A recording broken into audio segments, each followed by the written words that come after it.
We've all heard that it takes a village to raise a child, but how do we actually do that? Would you be surprised to find out that all it takes is a little smile? Meet me on the other side of the intro, and you might hear about how this village helped raise this child. You're watching Arroyo Profiles.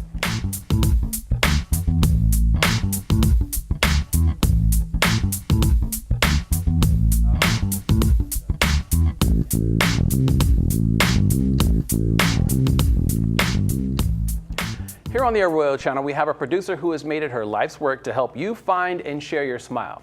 Not sure what that means? Let's find out together. With me today is Debra Johnson, aka the Smile Lady, producer and host of Smile and Spread a Little Joy. Thank you for sitting with us. Pleasure. Okay, and I think this is going to be fun for me because I've been here for a long time. She's been here for just as long in one fashion or another. So just to give you a little bit of backstory, Pasadena Media, which operates the Arroyo Channel, has been, since I've been with the company, in 4 different studios, 3 different locations, and all kinds of other stuff. And she's been through all of them. Yes. So when you hear different names, if you hear PCAC, if you hear Pasadena Media, if you hear Pasadena Community Network, if you hear the Arroyo Channel, that's all the same thing. That's all I need to say about that. So right now, on Arroyo Profiles, once again, thank you for joining me. Yes. So first, when did you first hear about the Arroyo Channel? Oh, when you were about 17 years old, wearing a ducktail over there at Hudson. Yes, that's when I first heard about it, and I got really kind of hooked. And you, if I remember correctly, the first thing, you were a host of a show. Yes, Okay. with the producer Randolph Green, and we did a show with a quadriplegic Arthur, No One to Blame, and you were one of the directors on that show. So did you have any experience in television before that? No, I was mainly theater. I love live theater, and I was asked to host this show, and it was a passion of mine, dealing with youth and, you know, how people going through adverse situations could still, you know, contribute. You know, just because you went through a challenge doesn't mean that you're wasted. That show, they just knew that was something that I felt good with. So if thinking back to that show, do you remember how you felt that first time coming down into that studio, and what were the feelings and the things that were going through your mind at that time? Well, I was really nervous because I had never hosted, and I'm so used to theater and getting that live response and that feedback. I don't care if it's a boo, some type of reaction, just talking with bright lights in your face, and you have to speak to a microphone, not to 200 and 300 people. It was very intimidating for me. But I think what made me get through it was the subject matter. That's why I'm still here today. It's not about the production, it's about the people and the message. And so that whole focus for as long as I've been doing it has been the message. Okay, and sticking with that, when you did that show, what was the response that you got from either the people who participated in making that show or the community after doing that? Oh, it was amazing because unlike theater, you have to come and see it and only a few people watch it. But when I found out that you can get these important messages out to masses, you know, with the same amount of time, that kind of hooked me, even though I still love live theater. But the fact that you can get it out to more people quicker is what kind of hooked me. So at that time, you were hosting a show that somebody else produced. Yes. How long was it from that point to where you decided you were going to do your own show? In 2000, I went to do, I think it was Braxton Afterthoughts. And I went to be a guest on his show, and he had gotten into a car accident. And they said after I got there, he couldn't make it. And I said, well, I can host the show. They said, no, you have to go through training first. I'm like, then that was it. Okay. The rest is history. Okay, and now speaking of your show, the name of your show is Smile and Spread a Little Joy. Exactly. And we have some clips from that show, so let's take a look at that, and then when we come back, I want to talk to you a little bit about your show and how you put it together. Okay, gotcha. Okay. Thank you. Smile and Spread a Little Joy.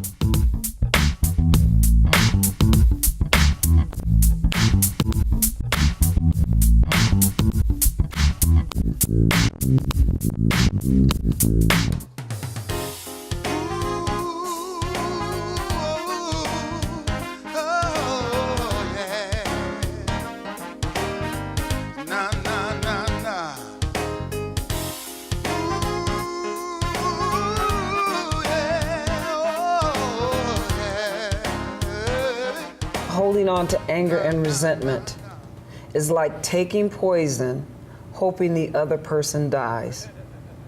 And a lot of times that poison may be drugs and all of that, but you have to deal with that. What are your words of wisdom? And we're going to close with that.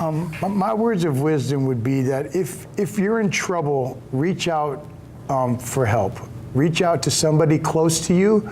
If you're younger in age, reach out to an adult. Let them know what's going on in your life. Let them know the problems that you're having, or else you're never going to be able to solve them on your own accord.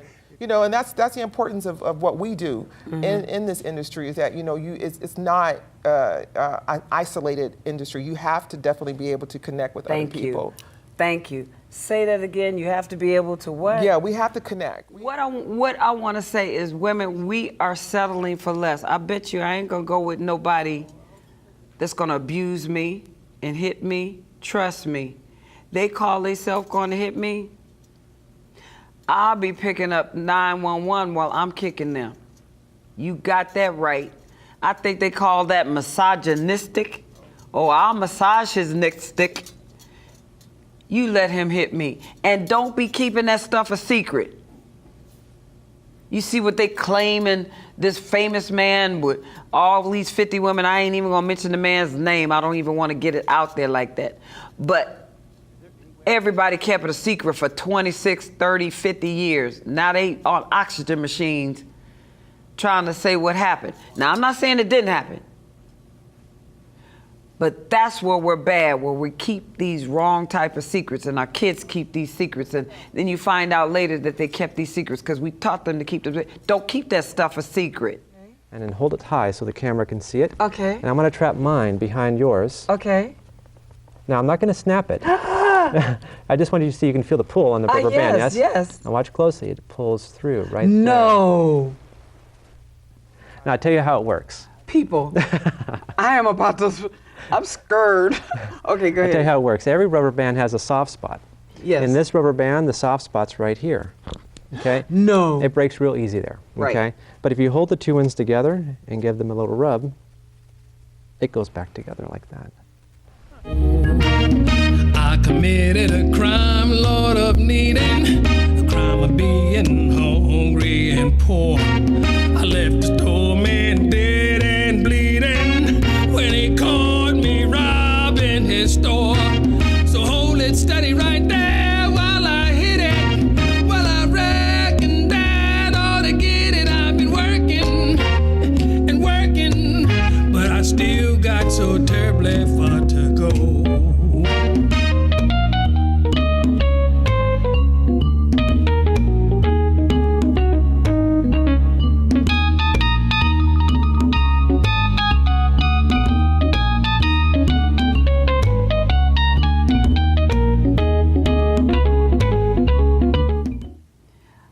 Our world and the way they're hunting down specific races right now, like it's hunting season, it's atrocious. I mean, it's just so bad that the laws, the legal system is not even protecting the innocent.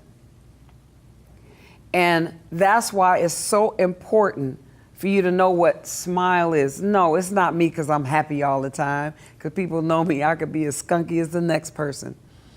But I do believe that every child is gifted, every person is gifted, and everybody was born to share their smile.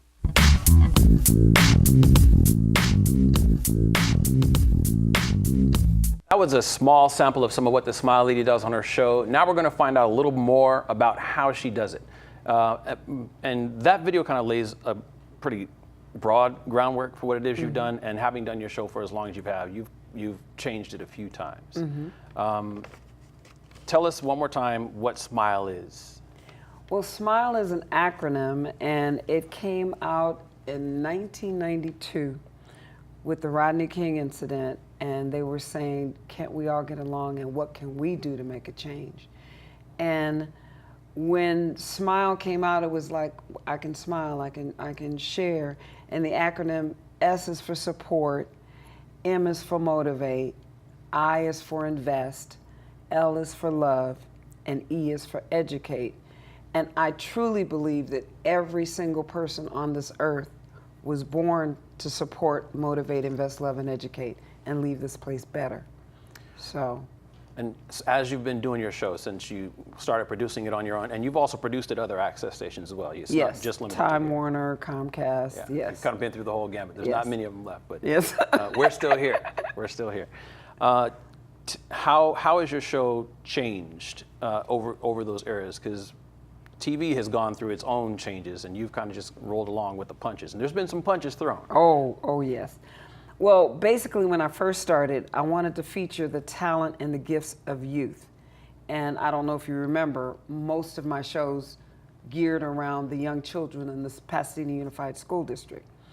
And when we, and what I would do in the after-school programs, we would design a show or talk about their gifts and let them come on the show and share their talent. And they really, you know, would just kind of like, oh gosh, I was on TV and I'm a star, and I can do this. And I saw where TV made a difference, and it got to the media. They would tell people to look at their show. Then when we made the transition, it was not as conducive to get the parents to come down and bring them.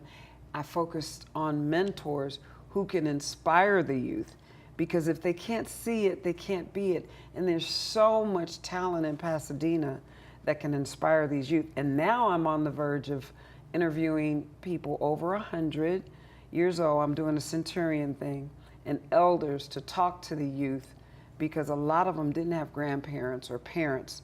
And I believe if you blend the elders and the youth together, you have a strong middle. Okay, well, one of the things about the Arroyo Channel is it's a place where people can do exactly what you're doing, where they can share a point of view, they can deliver a message. Right. But why this particular message? And you mentioned that it started with Rodney King when you came with the SMILE acronym, but what is it that makes you keep doing this? Because that 92 is a while ago. Why do you keep coming back? What is it about that message that's so important? Look at the condition the world is in right now. I mean, POTUS 45 and all of this other stuff going on, we have lost. Do you know? Go ahead and Google this. I know they say, what would Google do? They used to say, what would Jesus do? But they say, what would Google do? When a child is born, they laugh and smile 457 times a day. That keeps them healthy, that boosts their immune system, all of that. By the time you become an adult, your frontal lobe is fully developed at 25 years old. You laugh 17 times a day, and you start aging exponentially. And I know Norman Cousins, that's where I'm going to, use as one of the foundations of my doctorate. He was going to die. They gave him 6 months to live. And he chose SMILE, the Laughter University. Go ahead and look that up. And he lived 30 more years, I think. Wow. 36 years later, just taking the negativity and the smile. And SMILE is just not, I'm just happy, ooh, everything, you're killing people, ooh, I'm gonna laugh about, no, because I'm the smile lady, everything ain't funny. But you have to really kind of refocus and repurpose. And you're the smile man. No, you were born to I don't know smile. about all that. You were born to leave this place better. I try. Yes, yes. And we try to do that here at Yeah, Pasadena you make Media. me laugh, I'm telling you. Well, I mean, if you're not having fun, why do it? And if you're making it hard for anybody else, Yeah. it just kind of defeats purpose. So we are getting ready to go to a break. I got a few more questions You for had a comedy show, you the small man. we can't I should talk get about on that. I do have a few more questions for the Smile Lady, and one of our newest producers will be joining me on set to share his experience as an Arroyo Channel volunteer and producer, so stay with us. That's after the break.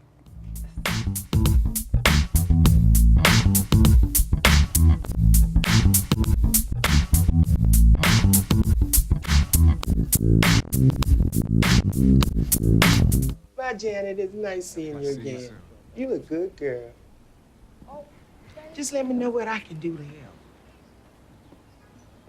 Well, to help me, she'd have to help every day. Every hour, every ouch, every time my wife calls for help. I mean, maybe she could help me make her lunch, but the crust, all the crust has to be cut off the corners. She could help me run to the doctor for the 5th time this week. Help me with the specialist and the second opinions and the painful paperwork about paperwork. Help me deal with how hard it is seeing my wife's name on so much paperwork. But this is on me. I'm the only one who can do this, like this, for her. Besides, Take care. we will. Janet doesn't like her cooking anyway. Find support for your strength. Visit aarp.org/caregiving for care guides and community.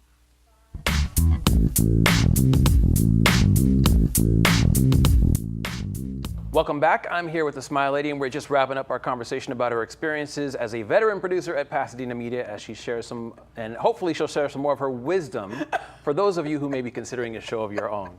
And you're the vet. You've been here for a minute. I want to get more into making your show. So we do training, we offer the facility, and you've been through our training I don't know how many times. It changes every few years. So tell me about your experience with training. Like, do you remember the first time you went through the training, and then the last time was today, the last time you took a class? Yes, well, one thing I believe, just like doctors, nurses, teachers, you have to upgrade your knowledge, and technology changes every 4 years. You have to change your computer. If you're a doctor, you have to go take classes. And I remember from, way back, I think Kevin Breckner took the makeup class. I've taken almost every class that I was interested in. And I came into TV, trust me, kicking and screaming. I did not want to, and you spoiled me. And then when I had to start doing it myself, I was crying and was about to quit, but it was the best thing you did was to pull back to have me take these classes. And now I'm a good editor. I mean, the classes you have here are great, you know, and before it was harder. Now you made it a lot easier. You had to go through 16 weeks, climb a mountain, this and that and the other. Now the way you do it, it's easy to hit it and apply it, hit it and apply it. Before, by the time you got to the class, you forgot what you learned the first 2 I kind of like the way it was before. No. I like it now. Yeah, all right. And we don't have a whole lot of time left, so I do want to talk about how you assemble your show. A couple of questions. When you produce your show, how is it you decide what to put into your program? Well, basically, I try to pick Pasadena, Altadena residents, and it's based on their smile and what they have to leave. It could be a former drug addict that's changed and said, how I'm doing better. It doesn't have to be President Obama or some star. I don't look for that. I look for the backstory. And once I get the backstory, then I pick my commercials and roll-ins, just like Strike Out Against Drugs that they played. This man was in jail, he was on drugs, and now he has one of the biggest programs through the Boys and Girls Club to help people stay off drugs. So I like stories like that. And what would you say is the most difficult thing about putting your program together? Being organized. I'm not the most organized person in the shed. Like you call me bag lady, I bring too much stuff. You know, I'm thinking it's theater and I'm gonna do and build my set. So to less is more, organize, call, write it out. I think another producer here taught me how to get a series and a theme. So that's the most difficult part. I'm very chaotic. I'm organized in the midst of chaos. I'm flawsome. I like the flaws, but I still want to be awesome. So basically, I'm not a typical, I have to have the perfect set. I did reality shows before they were out. You know that. Okay. Okay. And we're going to go to a break in a second, but I do want to ask you this last question. How do you think that a place like Pasadena Media and the Arroyo Channel is important to the community of Pasadena and to people like yourself? Oh, wow. For once, I'm speechless. It is something necessary, and I think the more we act as partners, you need me, and I need you, and getting out community issues that deal with everybody and bridging them all together. Everybody do that, and you can't pay for stuff like this. You know, what you do, editing and classes and different things to get it out. I'm starting to kind of like that portion of it, even though I still love theater. Okay. I love theater. All right, we do need to go to a break. I want to thank you very much. There is a lot that we could have covered, but you can't squash 20 some odd Smiley. years into 20 some odd minutes. Yeah. But thank you very much. I'm gonna give you a hug. I'm wired, but there you go. I'm glad I you wanna took the thank ducktail off. Yeah, once upon a time. Okay, so I hope you enjoyed our conversation with the Smile Lady, Debra Johnson. There's still more to come as one of our newest volunteers, Keno Deary, joins me right after this short break. Don't go away.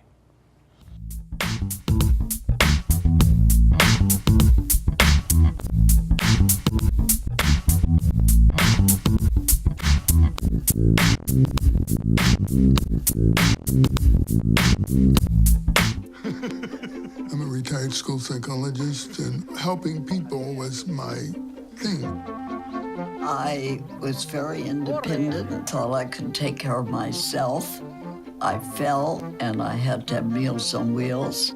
After my stroke, when Meals on Wheels started, I was on the other end of the stick, so to speak. Meals on Wheels coming to my door as someone who's housebound, having someone check on me, assures me that I'm not forgotten. Meals on Wheels has given me a mode of freedom that I wouldn't have otherwise. We're the clients. We are the clients. We are the clients of Meals on Wheels. America, let's do lunch. 1 in 6 seniors faces the threat of hunger, and millions more live in isolation. Drop off a hot meal and say a quick hello.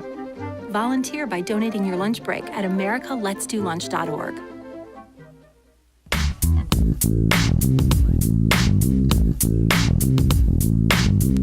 Our next guest joined the Arroyo Channel as a producer last season after volunteering for several other producers. He is also one of our youngest producers. Here with me now is Keno Deary. Hey. Hey. Hey, Chevelle. How are you? I'm okay, good, so I'm good. I don't know how much time we have. It's not a whole lot, so I want to kind of pound it in. Yeah. And I did mention you're one of our youngest producers. You are not the youngest producer we've had on record. I think that was 10 years old. So 10. 10. Well, how you? Because your brother is also a producer. Or Yeah, you he's produce? 13. Okay. All right. So yeah. Yeah. You guys have both been beat. But I do want to touch on that because we don't get as many youth around as we want, and you're leaving the youth. You're going into that full-blown kinda. adulthood. No, it's happening whether you want it to or not. So how did you hear about the Arroyo Channel, first off? I heard about it through just internet research. I was looking for a place to bring my show, the Creative People Podcast, and I just wanted a studio where I could really like indulge in my creative endeavors. And I found Pasadena Media, took the orientation, took the classes, and I've been here ever since. Did you have any experience in television before coming here? I did do PCC1, which was the campus news for Pasadena City College. Okay. So I had some experience, but here I really got to dig deep and get to know the studio a bit more. All right, so tell me about your training, because having gone through PCC, Yeah. did you do training there as well? I was a host there, so Okay. it was just hosting training. But now I get to go in the studio and Okay. do stuff like that. So tell me about your training. You remember the first class you had? Yeah. Who was your teacher? It was. Well, after the orientation, we'll pass that one. Oh, it was teleprompter with Charles. It was pretty easy. The teleprompter was pretty easy, but that one really got me like, whoa, okay, now I know what the curriculum is and what kind of things you need to know to be a great producer here. It's very important to have somebody who's good on the teleprompter. Yep. Hint, hint. And how long were you a volunteer before you actually produced your own show? I was a volunteer for about 3 months, and then the next season came, so I could produce my show. Okay. Now, when you came here, did you come here with the intention to produce? Yeah, I did. So the volunteering was a step Yes, to get it into was a that. step. And tell us a little bit about your show. What's your show about? My show is the Creative People Podcast, and I host and produce it, and I write it, and it's I cover the latest technology trends. So from like startups to angel investors to venture capitalists, things like that. Okay, that's a pretty ambitious thing. Yep. What got you interested in that? I've always been into technology in the startup world, and I've done some trainings with technology startups, and this is really like what I want to do. Okay. Now, how do you think having taken the equipment operations classes has helped you as a producer? It's definitely helped being on screen and knowing how the operations go behind camera. They go hand in hand, so one helps with the other. So really helps out. Of all the different crew positions, which one is your favorite? Definitely technical directing. Yeah. Technical directing is so fun. The TriCaster is the most fun thing to do. Okay, excellent. You volunteered on, you said for 3 months for on other people's shows, and you still do volunteer on other people's shows. What shows do you volunteer on? I direct Roberta's show, Casa Martinez. I direct my brother's show, Corbin's Code, and I've worked on a few other shows like Melody Tries, and a few other ones. Okay. And do you have a favorite? My favorite? They're all super fun to work on, so I don't know. I think Arroyo Profiles is my favorite, though. Come on. Yeah. All right, somebody paid him to say that one. And you mentioned that this is what you want to do. So what is your ultimate goal with television and with media? Is this I want to become a TV producer, so that's my main goal. Get into executive producing and producing. Those are my, that's my top goal. All right, and what are you doing to get there besides coming here? I've been working on my own show. I've been looking at other internships at like Netflix and CBS and things like that to get me higher and higher. I was going to get into this with the previous guest, but I want to ask you, how do you think that social media ties together with a station like the Arroyo Channel, particularly with how you do your show and how you get it out? So social media is extremely huge. I use my website to flesh out my content, and Pasadena Media does a great job with their social media. So social media is really key for anything nowadays. So it's like the thing that gets your content fleshed out there. So it's really vital to everything. Last question. Yes. How important is a place like the Arroyo Channel? Arroyo Channel is everything. Like I said, content is very key to all of society today. Probably one of the most significant things that has been happening over the past few years. So content's really key for Pasadena. All right, well, we're all about content here at the Arroyo Channel. Thank you, Keno. No problem. All right. And I'm afraid that is all the time we have for this edition of Arroyo Profiles. I hope you found it informative and entertaining. The show is actually part of our training program. The television equipment is being operated by volunteers and interns as we speak, with a little coaching from our staff to make sure they get the most out of their training experience. You got to wave back there behind the camera. Pasadena, if you are interested in learning more, you can find Pasadena Media through all of the usual social media platforms. For those of you who want to do more than follow and subscribe, head over to our website and you can get involved. As you've already heard, we offer training for anyone interested in learning about television production, whether you're interested in pushing the buttons or pushing your point of view. It all starts with an orientation and tour. Thanks for watching, and I hope to see you on the Arroyo Channel.